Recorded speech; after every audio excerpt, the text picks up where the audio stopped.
بداية، لو أول مرة تشوف القناة ما تنساش تشترك في القناة وتفعل جرس التنبيهات علشان يوصلك كل جديد. بيبدأ فيلمنا سنة 1942 أيام الحرب العالمية التانية. بنشوف شميت وده عالم من قسم هيدرا وبيساعد ألمانيا في الحرب، وبيدخل مكان أثري في النرويج علشان عرف ان في مصدر طاقة كبير، فبيدور على مكعب الطاقة ده لحد لما بيدوس على زرار بيطلع منه صندوق وبيلاقي مكعب طاقة. بس حارس المكان بيقوله مش هتعرف تستخدم الطاقة ديت فبيقتله. وبيروح بعد كده لأمريكا، وبيكون شاب اسمه ستيفن عايز يلتحق بالجيش الأمريكي علشان يساعد بلده في الحرب، بس الدكتور بيقوله ان هو ضعيف جدا وانه عيل كده شبه عنده رب، وبيترفض بسبب ان هو رفيع جدا ما ينفعش يبقى في الجيش الأمريكي. بيروح ستيفن السينما علشان يهدي أعصابه بعد ما اترفض، فبيجي إعلان عن الحرب في الشاشة والكل بيبقى متأثر وبيبكي ما عدا واحد بيقوله خلصونا بقى عايزين نتفرج على الفيلم. فالكلام ده ما عجبش ستيفن فزعق للراجل وخرجوا اتخانقوا بره السينما، ولأن ستيفن ضعيف الراجل بهدله وما قدرش يعمل له حاجة لغاية ما جه جيمس صاحب ستيفن اللي في الجيش وضرب الراجل. وقال لستيفن بعد كده ان هو بقى رقيب في الفوج 107 القتالي، واول حاجة هيعملها بكرة ان هو هيسافر انجلترا علشان ينضم للقوات الانجليزية في الحرب. وقال له تعالى هوديك حفلة قبل ما اسافر علشان ده اخر يوم ليا قبل الحرب. بس وهم في الحفلة بيكون ستيفن لسه بيفكر في الحرب وعايز ينضم للجيش برضه، فقال لي جيمس الكلام ده، وجيمس قال له دي مش خناقة في حارة دي حرب. بس كان في راجل بيسمعهم، وبعد ما خلصوا كلام خدوا عيادته وقال له ان هو الدكتور ابراهام بيعمل بحث علمي وعايزك تساعدني في اللي هنفذه وهساعدك تدخل الجيش. وبنروح بعد كده لشميت في قسم هيدرا مع دكتور اسمه زولا، وبيكونوا بيعملوا سلاح من مكعب الطاقة اللي جابوه من المكان الأثري، وبينجحوا فعلا في ان هم يعملوا كده. وبيقول لزولا ان السلاح ده مش بس هيغير الحرب، ده هيغير العالم كله. بينضم ستيفن للجيش وبتجيلهم العميلة كارتر وبتقولهم انها المسؤولة عن عمليات القسم ده، بس في جندي اسمه هيتو بيرخم عليها فبتضربه. وبيجي بعد كده العقيد فيليبس وبيعرفهم عن نفسه، بيقولهم ان هو هينقي منهم النخبة علشان يروحوا الحرب. وبيبدأوا بعد كده التدريبات، وبيكون ستيفن ضعيف وهزلان ومش قادر يجري اصلا. فبيقول له العقيد فيليبس لدكتور ابراهام انت متأكد ان ستيفن ده هو المناسب للتجربة اللي عايز تعملها؟ فبيقول له متأكد. فالعقيد بيقول له كده مش هنكسب الحرب، ولو عايز تكسب الحرب لازم يبقى معاك جنود شجعان. وبيقوم العقيد رامي قنبلة على الجنود كلهم بيهربوا ما عدا ستيفن بياخدها بالحضن. وساعتها العقيد بيقول لدكتور ابراهام موافق بس هو رفيع شوف حل في جسمه ده. بيروح الدكتور ابراهام لستيفن في سكن الجنود وبيكون لوحده، فبيقول له انا كنت شغال مع شميت في معمل واحد، وهو لما عرف اني بعمل مصل بيقوي خده وحقن نفسه بيه. بس المصل ما كانش خلص وراح شميت بيساعد الجيش الالماني وبيقول له جهز نفسك علشان بكره هحقنك بالمصل. وبيكون شميت في معمل مع زولا وقدامه صور كتير، وبيقول لزولا احنا لقينا ابراهام وهدفنا ناخد المصل بتاعه ولو خدناه هننتصر في الحرب على طول. بتاخد بيجي ستيفن العربية علشان يروحوا يعملوا التجربة، وبيعدوا على مكان فبيقول لها انا اتدربت هنا قبل كده. وبيروحوا المعمل وبيكون الكل باصص على ستيفن مستنيين نتيجة التجربة. وبيقعد ستيفن على الجهاز وبيقول لهم ابراهام اول خطوة هنحقنه بالمصل وتاني خطوة هنعرضه على اشعة فايب، واتحقن فعلا. بس لما اتعرض للاشعة قعد يصرخ بس قال لهم متطلعونيش انا هكمل. وطلع بعد التجربة واحد تاني اطول واضخم واحسن بكتير، بس في واحد كان واقف بعيد وضرب نار على دكتور ابراهام، فبيجي ضربت عليه نار وستيفن طلع جري وراه وكسر المحلات ونزل فوق عربية الشخص اللي ضرب نار لحد ما العربية اتقلبت بيه. فنزل ضرب نار على ستيفن وهرب في غواصة، بس ستيفن نزل البحر وراه وجابه. وقال لستيفن وهو بيموت ان في ناس من قسم هيدرا بتاع شميت هتيجي تكمل مكاني. بيروح جماعة من الجيش الالماني علشان يطمنوا على مكعب الطاقة اللي مع شميت وبيشوفوا التجربة، بس شميت بيقلب على الجيش الألماني وبيقتل الجنود اللي جوه المعمل. بيسأل ستيفن العقيد فيليبس وانا ايه دوري كده؟ بيقول له انت مالكش دور دلوقتي خليك كده في المعمل. وبيجي واحد اسمه رانت من القيادات وقال له انا هديك دور، انت بقيت بطل شعبي دلوقتي. وعملوا له بدلة ودرع واعلانات وحفلات وبقى اسمه كابتن امريكا، وكل ده علشان يمضي الناس على سندات تجيب فلوس لامريكا. بس الجنود كانت بتهزقه باللي هو بيعمله وكانوا مسميينه القرد الراقص. وبتيجي بيجي وتقول له ان الفوج 107 اتعرض للضرب، وافتكر ستيفن صاحبه كان في الفوق ده، وبيقول لي فليبس ممكن تشوف هو مات ولا لا. فبيقول له لا ما ماتش، هو اكيد شميت خده اسير حرب. فخد بيجي معاه وراحوا لقسم هيدرا، ونط من الطياره وركب عربيه من قسم العربيات اللي داخله القسم، ودخل وحرر الاسرى وسالهم ما تعرفوش فين جيمس. فقالوا له ان في جناح عزل غير ده، روح شوفوا هناك. فقال لهم روحوا خلصوا عليهم وانا هروح اشوف قسم العزل ده. فالاسرى ولعوا المكان بضرب النار واستخدم سلاح شميت. وبيشوف شميت في الكاميرات اللي بيحصل، وبنشوف كابتن امريكا وهو بيضرب الجنود. فبيشغل شميت وضع تفجير القنابل علشان يفجر المكان وما يتمسكش. وستيفن لقى جيمس وخده، بس القنابل اتفجرت. وشميت لقى ستيف وجيمس هيهربوا، فقال لهم استنوا، وراح قلع الوش اللي لابسه ووراهم وشه الحقيقي. وقال لستيفن انت فاشل، انت ودكتور ابراهام اللي خلاك كده. وخد بعضه وركب طيارته. اما ستيفن اتاخر هو والاسرى. فيليبس بعت رساله للقيادات وقال لهم كابتن امريكا مات. بس فجاه لقى ستيفن جاي ومعاه الاسرى، والجنود قعدوا يسقفوا له ويحيوه واتكرم، بس هو ما حضرش التكريم وتعرف في العالم كله. بيقعد ستيفن مع القيادات قعده سريه، وبيقول لهم ان هو لما كان عند شميت لقى خريطه وعرف ان شميت هيستهدف كذا مكان كده. وبيقول لهم فيليبس احنا عايزين ندمر قسم هيدرا الرئيسي، وانت اللي هتقوم بالمهمه دي انت ورجالتك. فبيجمع رجالته وبياخد معاه صاحبه جيمس، وبتقول له بيجي ما تتاخرش علشان لما تيجي عايزين نحتفل سوا. والدكتور ستارك جاب له بدله جديده فيها كل اللي ممكن يحتاجه، وغير له كمان الدرع بتاعه. وراحوا على القاعده ودمروها، وبدا يستهدف كل اماكن شميت. يرمي درع هنا مره يفجر قنبله، هنا مره يدمر مباني. فشميت اتجنن وقال لزولا انتوا مش عارفين تمسكوا عيل بدرع ولا ايه؟ بيعرف ستيفن ورجالته ان شميت راكب قطر وناوي يعمل مصيبه، فبيروح له وينط على القطر. فدارت معركه مات فيها جيمس، بس قبض على زولا. ودخل فيليبس يحقق معاه وقال لي شميت كده كده كان هيقتلك، فلخص وقول هو ناوي على ايه وساعدنا علشان نقدر نساعدك. فقال له شميت عاوز يسيطر على العالم كله. وفعلا شميت جمع الجنود وقال لهم بكره هنسيطر على العالم. جت بيجي لستيفن علشان تواسيه في موت صاحبه، وقال لها انا مش هسكت غير لما اقتل شميت وهدمر قسم هيدرا ده كله. وجمع فيليبس الجنود وعرض قدامهم خريطه، وقال لهم شميت فاكر نفسه اله وعايز يقتل نص العالم علشان يثبت ده، وهيبدا بامريكا وهيكون هنا في خلال ساعه. فكابتن امريكا خد موتوسيكل وراح لشميت وقعد يقتل في الجنود لحد ما عملوا عليه دايره وخدوه لشميت، اللي قال له انت مغرور زيك زي بقيه الامريكان وانا هقتلك دلوقتي. بس قبل ما يقتله لقى جنود فيليبس داخلين عليه، وبدا الضرب بين الجنود الامريكان وجنود شميت. وفي وسط الضرب هرب شميت وركب طيارته، بس كابتن امريكا جرى وراه. بس بيكون شميت ارتفع عن الارض ولقى فيليبس جايله بعربيه علشان يلحقه، وبينط كابتن امريكا على الطياره. بس جنود شميت بينزلوا في طياره تانية صغيره علشان شميت يعرف يهرب. فضرب اللي جواه ودخل بالطياره الصغيره في الطياره الكبيره اللي فيها شميت زي سندوتش الهمبرجر. ودخل كابتن امريكا لشميت وحدف الدرع بتاعه على مكعب الطاقه بتاع شميت، وشميت مسك مكعب الطاقه علشان يشوف اي مكعب الطاقه قضى عليه. بيكلم ستيفن بيجي وبيقول لها ان الطياره الكبيره اللي انا راكبها رايحه ناحيه نيويورك وهتقتل ناس كتير ولازم انزل بيها في البحر. فبتقول له لا ما تعملش كده قدامنا وقت. فبيقول لها انا قررت خلاص، وحط صورتها قدامه وقال لها لو رجعت وما متش نتقابل امتى؟ قالت له يوم السبت الساعه 8 بالليل. ووقعت الطياره بستيفن وخلصت الحرب العالميه الثانيه. ولقوا الطياره بس ما لقوش ستيفن. وصحى ستيفن في اوضه التعافي في نيويورك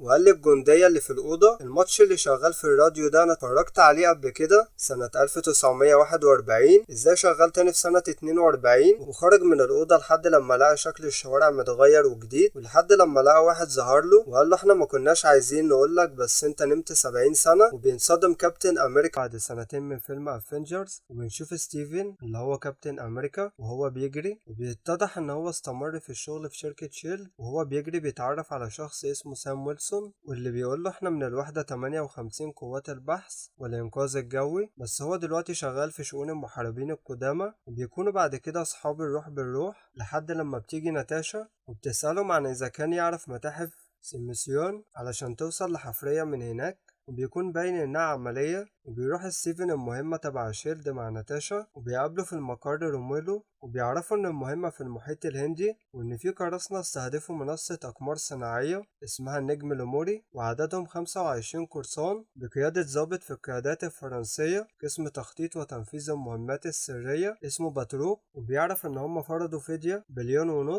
ولما ستيفن استغرب المبلغ وضخامته سأل ليه كل ده، فرد عليه قائد العملية بإن المنصة دي تبع شيلد ان هم يحرروا أسرى من على سفينة، وبتحصل معركة خفيفة بيقعد كابتن امريكا فيها يقزقز بالامن درع من هنا قفزة من هنا، وبيكون رئيس القراصنة ادى الامر بتشغيل المحرك، بس ده ما بيحصلش لان اللي كان هينفذ بيلاقي ناتاشا بعته لعزرائيل، وبتشغل ناتاشا مسدساتها الاتنين وتدور في الحراس بتوع السفينة، وبيبقى خلاص القرصان اللي عند الأسرة جاب اخره وعايز يقتلهم، ولكن كابتن امريكا واصحابه بيبقوا خلاص حصروا الابواب كلها، واول لما بيديهم الاشارة بيهجموا وبيحرروا الأسرة، وبيدخل كابتن امريكا على باتروك ولكنه بيهرب، وبيقعدوا يضربوا في بعض وبيستفزوا باتروك، بيقوله ان هو مجرد درع، فبيخلع الدرع والماسك وبيكسر عظمه، ولكن بعد ما بيخلص بيلاقي ناتاشا بتاخد بيانات من هناك رغم ان دي مش المهمة، وفي وسط الكلام بيرمي عليهم باتروك قنبلة لكن بينجوا منها، وبيروح تاني لمقر الشركة وبيسأل ستيفن نيك فيوري، وده اللي شغال في الشركة واللي هو برضو الشخص اللي كلمه في آخر الجزء اللي فات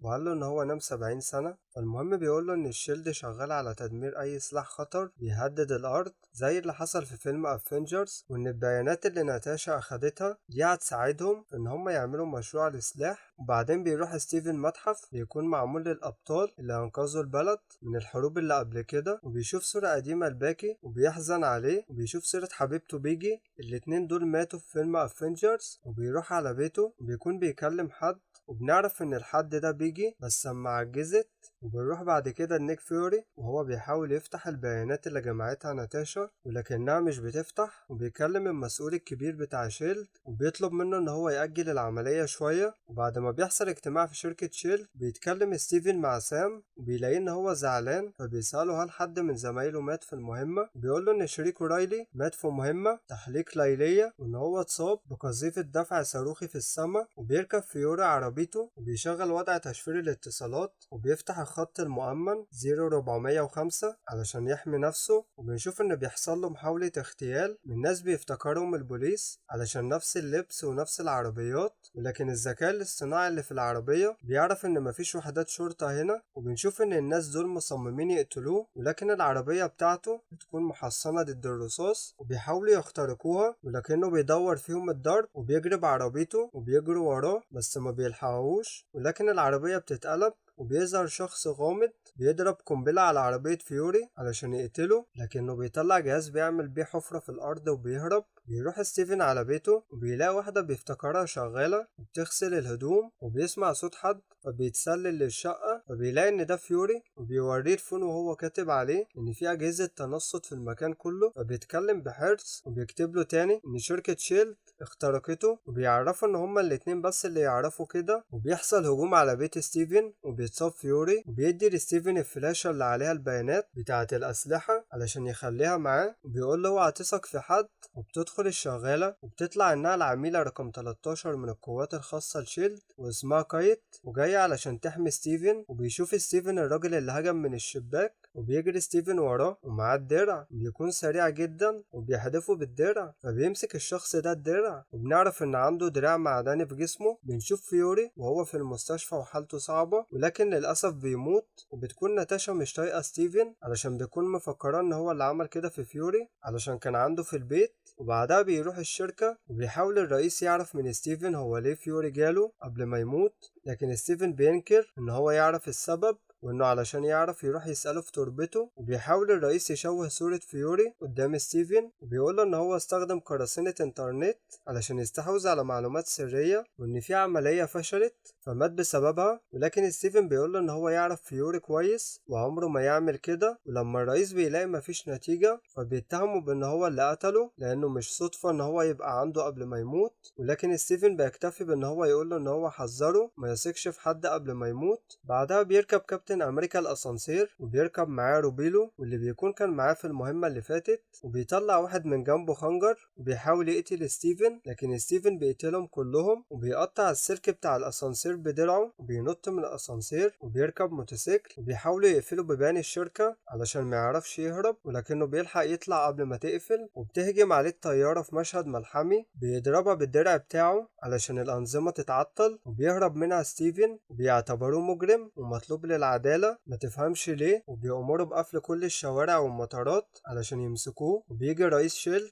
ويقول لهم ان شيلد عايزاه لانه عارف حاجات عن موت فيوري. وبيروح ستيفن شيلد وبيلاقي ناتاشا وبيسألها اذا كان فيوري استخدم قراصنة، فبتقول له ان ده طبيعي. وكمان بيعرف منها ان اللص اللي قتل فيوري واحد اسمه وينتر، بس الشيلد مفكراه مش حقيقي وهي واثقة بانه موجود. وبيستأمنها ستيفن يفتحوا الفلاشة سوا، وبيكون في هناك عملاء من شيلد فبيعملوا نفسهم مخطوبين علشان يبعدوا عنهم الأنظار ويفتحوا الفلاشة. وبيعرفوا إن اللي بيتحكم في كل ده ذكاء اصطناعي كان عامله زولا بإن دماغه اللي هي تتحكم في ده. وبيعرفوا إن هيدرا لسه موجودة جوا شيلد. بنشوف الرئيس قاعد مع الجندي الغامض اللي قتل فيوري وبيتكلموا. بنعرف إن اسمه جندي الشتاء أو وينتر. وبيروح ستيفن وناتاشا عند صاحب ستيفن علشان هما بيثقوا فيه. بيجيبوا عميل من تشيلد اللي هو أصلا تبع هيدرا. وبنشوف سلاح سام واللي هو جناحات، وبيبقى اللقب بتاعه فالكون. ويستجوب ستيفن العميل فبيقول له على جثتي اتكلم. وبيقول له ستيفن جثتك دي ما تلزمنيش، وبيرميه من العمارة. لكن فالكون بيلحقه بيقول لهم هقول كل حاجة. وبيعرفهم ان شيلد تحت سيطرة هيدرا، هيقتلوا اي حد يشكل خطر عليهم واي حد هيقف في طريق مشروع السلاح بتاعهم. وهم في الطريق بيحصل عليهم هجوم من وينتر وبنشوف قوته الرهيبة، وبيحصل مواجهة عنيفة بينه وبين كابتن امريكا وبيقع الماسك اللي كان لابسه. وبنشوف ان وينتر ده هو باكي صاحب كابتن امريكا القديم. وبعدها بيحكي ستيفن لناتاشا والباقيين عن باكي صاحبه وانه وقع من على قطر على حدود هيدرا. وبنعرف بعد كده ان هيدرا خدته ومسحت الذاكرة بتاعته وعملوا عليه تجارب وخلوه سلاح تبعهم. وبيروحوا يقابلوا عميلة بتوديهم مكان. وبنعرف بعد كده ان فيوري لسه عايش وبيقول لهم على خطة، وفعلا بيتسللوا للشيلد.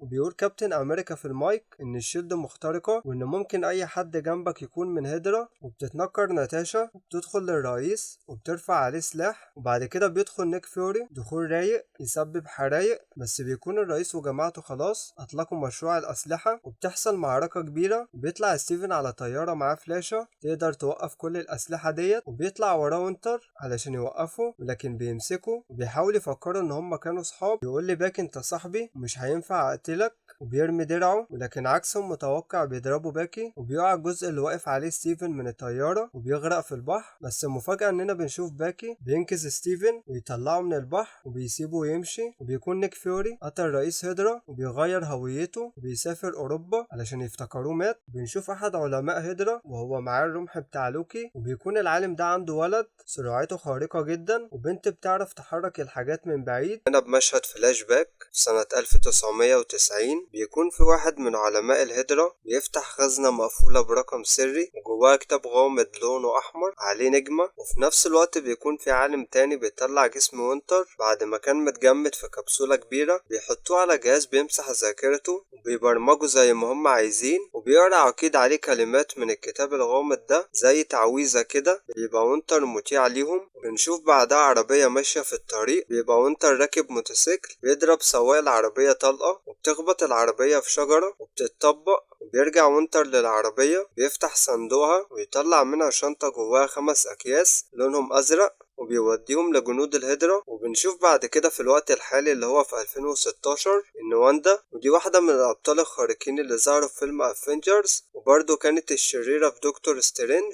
اللي عملناه قبل كده. وكابتن امريكا وناتاشا متمركزين في لاغوس في نيجيريا علشان يوقعوا هدفهم ومتابعين كل التغيرات اللي بتحصل. وسام واقف من فوق عمارة وبيقول لكابتن امريكا اننا لازم نطبق الخطة لان الخيط الوحيد اللي دله المرة اللي فاتت على روميلو. وبنشوف شاحنة قمامة فبيقول لسام ان هو يتبعها، فبيطلع سام درون من بدلته وبيعرف من خلاله ان الشاحنة فيها حمولة تقيلة وسواق مسلح، فبيروح وراها وبيرمي السواق العربية اللي على مركز علاج الامراض المعدية علشان يطلعهم. وبتدخل شاحنتين لونهم اصفر مليانين جنود مسلحين بيهجموا على مركز علاج الامراض المعدية، وبيدخل وراهم الافنجرز وبيضربوهم. ولكن بيدخل روميلو وياخد سلاح بيولوجي من المعمل وبيهرب. ولكن بتركب ناتاشا الموتوسيكل وبتلحقه وبتضرب الجنود اللي معاه، ولكنه بيمسكها وبيرميها في قلب العربية المصفحة بتاعته وبيرمي قنبلة معاها وبينفجر الباب بتاع المصفحة. لكن ناتاشا مش بتموت، بيطلع رشاش ويضرب بيه كابتن امريكا وبيبقى مش قادر يقوم. وبيهرب روميلو من اتجاه الشمال وبيجروا وراهم وبيقتل سام 2 من اصل 5. ولكن روميلو بيلاقي كابتن امريكا لوحده فبيرمي قنبلة على درعه ولكنه بيحدفه في الهواء علشان ما يتصابش وبيتخانقوا بالايد.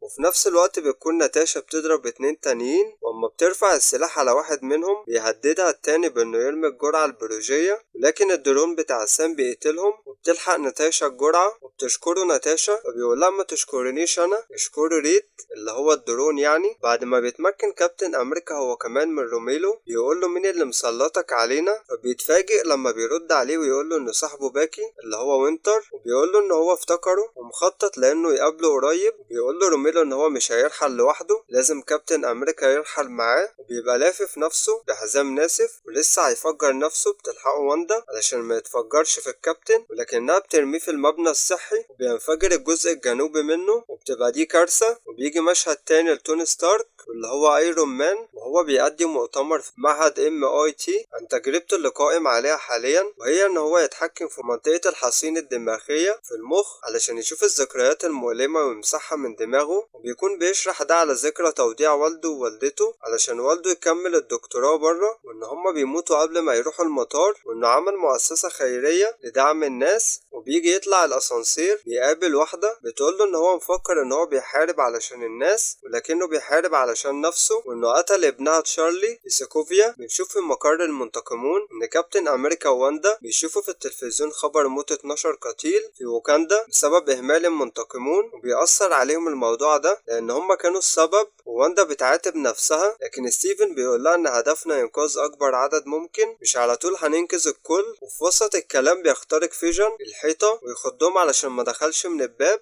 ولكنه بيقول لهم ان ستارك جه وجايب ومعاه وزير الخارجية، وبيقول الوزير ان مش كل الناس شايفاهم ابطال، في ناس شايفاهم بيقتصوا من اعدائهم وخلاص، وانه من النوع التاني بيشغل لهم لقطات من حوادثهم في فيلم افنجرز وكابتن امريكا ووينتر وافنجرز 2 والحادثة بتاعت لاغوس بتاعت امبارح، وبيقول لهم برضه ان هم يعملوا مهامهم من غير ما حد يراقبهم يعني بمزاجهم، وبيجي لهم دستور موافق عليه 117 دولة بينص على ان هم مش هيتدخلوا غير لما الحكومة تطلب، فبيعقب كابتن امريكا ان هدفهم ان العالم كله يكون اكثر امان، لكن الوزير بيقوله ان هو لو كان كده كان زمانهم عارفين مكان هالك ولا حتى ثور، وان هم لازم يوافقوا على ان هم يبقوا تحت رقابة من نخبة الولايات المتحدة، وان هم لو ما وافقوش هيستغنوا عن خدماتهم. بنشوف في كاليفلاند في اوهاي واحد بيعمل ان عربية ساكن من السكان اللي في الشارع ده معطلاه وانه لازم يجي يشيلها، واول لما بيفتح له الباب بيضربه وبيكتفه. بيكون الشخص ده واحد اسمه زيمو وجاي ياخد الكتاب الاحمر الغامض بتاع وينتر من الشخص اللي هو العقيد اللي قرا على وينتر الكلمات الغريبة، وبيسأله ازاي عرفت مكاني، وبيقول له ان الارملة السوداء نشرت ملفات مشفرة صعب فك تشفيرها بعد وقوع الهجرة، لكنه عنده خبرة بالتهكير وعرف مكانها. بيروح للافنجرز وهم خلاص اقتنعوا ان لازم يكون عليهم رقابة علشان ترجع ثقة الناس فيهم، وان هم قتلوا ناس كانت عايزة تحقق احلامها لمجرد ان هم عايزين يقتلوا اعدائهم. وفي وسط نقاشهم بيجي الكابتن امريكا رسالة ان بيجي ماتت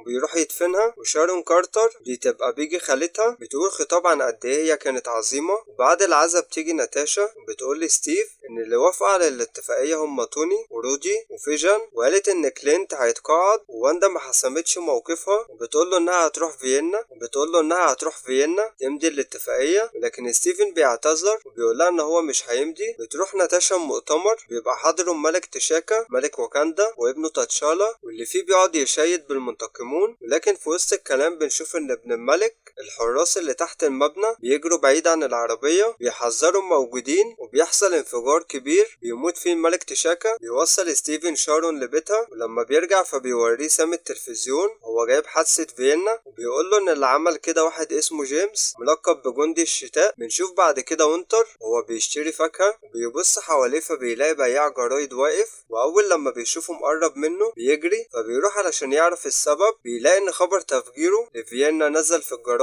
بنشوف برضو كابتن امريكا في بيت وينتر بيفتح يومياته وبيلاقيه شايل صورة ليه فيها، وبيكلمه سام بيقول له ان القوات الالمانية الخاصة بتقرب من ناحية الجنوب، ولكنه بيفضل يتكلم مع بانتر والقوات بتقرب اكتر. بينكر ان هو اللي عمل حادثة فيينا، وفجأة بترمي القوات قنبلة، ولكن كابتن امريكا بيلحقها وبيكسر الباب عليهم وبيدخلوا، ولكن كابتن امريكا وبانزر بيسيطروا على الموقف، وبيوقع برانز كابتن امريكا على الارض وبيضرب الارض بقبضة، وبيفكروا السيف بيضربه لكنه بيبقى بيجيب شنطته وبيحدفها في عمارة جنبهم وبيضرب الجنود وياخد الشنطة ويهرب، لكن بلاك بانسر بيلحقه وبتحصل خناقة بينهم وبيهرب بانسر وراه وبيلحقهم كابتن امريكا وسام، وبيحصل مطاردة بالعربيات بينهم لحد لما بلاك بانثر بيوقع برانز من على الموتوسيكل وبيوقفهم وارو ماشين، وده برضه منتقم من المنتقمون. وبتيجي الحكومة، وبكده بيكون كابتن امريكا بقى مجرم، وبيقلع بلاك بانثر القناع بتاعه، بيطلع ان هو تاتشالا ابن ملك واكاندا. بنشوف فيجن وهو في المقر بتقول له واندا ان نظرتها لنفسها اتغيرت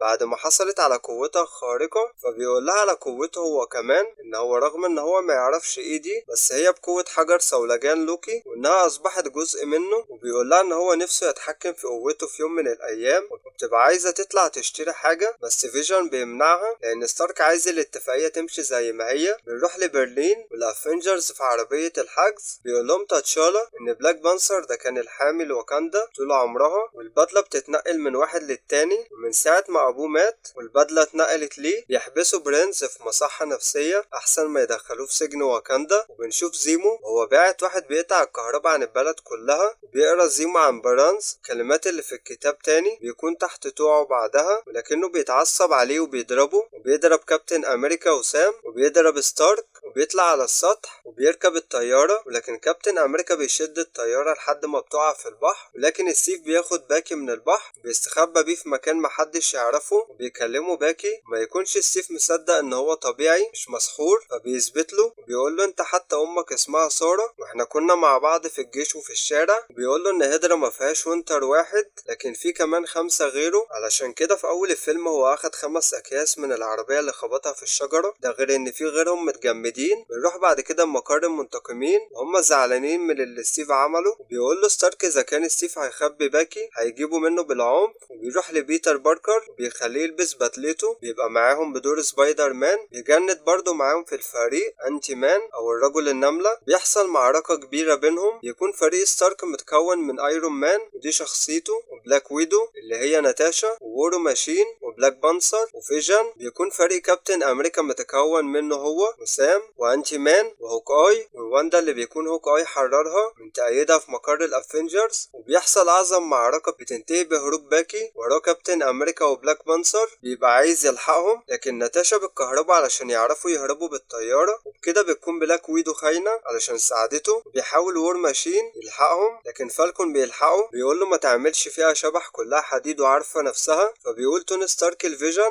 ان هو يضرب فالكون لكن الضربة بتيجي في وور ماشين، وبيعرف بعد كده ستارك ان باكي بريء وان زيمو هو اللي هيدرا مسلطاه يعمل كده، وبيدور على كابتن امريكا وبيروح وراه، وهنا بيتكلم زيمو وبيقول ان هو قتل كل اللي وينتر وان هو كان مجمدهم علشان مهمة، وبيشغل فيديو للمهمة اللي عملها باكي في سنة 1991 بتاعة العربية، وبيكتشف ستارك ان اللي اتقتلوا في العربية هم ابوه وامه، لكن كابتن امريكا بيكون عارف ان باكي بريء وان هو كان تحت سيطرة الهيدرا. وهنا بتيجي لتوني ستارك الحالة، بتقوم خناقة بينهم هما التلاتة، وبتنتهي بان ستارك بيدمر الدراع المعدن بتاع باكي، بيدمر كابتن امريكا البدلة بتاعة ايرون مان، وبيقول لستارك لكابتن امريكا ان الدرع بتاعه ابوه هو اللي عمله، فمعلش حاجة ابويا عاملها وانا حر فيها، فبيسيبهوله وبيمشي. وبيكون واقف بره زيمو وبلاك بانثر، وبيقول زيمو ان كل اللي عمله ده كان بسبب اللي حصل في فيلم ايدج اوف ارتون، دمروا عيلته كلها، وعرف انه بدل ما يأذيهم بنفسه لازم يخليهم يخبطوا في بعض. بيسلموا بانثر للعدالة. بالتزامن مع ده بيبعت كابتن امريكا لستارك وبيعتذر له على اللي حصل، وبيقول له ان هو منين ما يحتاجه هيلاقيه، وبيسيب له فون يكلمه من عليه. وفي نفس الوقت بيكون كابتن امريكا راح السجن اللي فيه فريقه وبيحررهم، ولكن باكي بيخليهم يجمدوه لحد لما يشوفوا حل في السيطرة على جسمه. وبكده يكون خلص فيلمنا. اتمنى الفيديو عجبكم، ولو عجبك الفيديو ما تنساش بلايك وشير للقناة وفعل زر الجرس علشان يوصلك كل جديد. تابع صفحة الفيسبوك واعمل لي فولو على انستجرام. كان معاكم محمد ابراهيم من قناة اسرع فيلم، منتظر رأيكم في التعليقات. مع السلامة.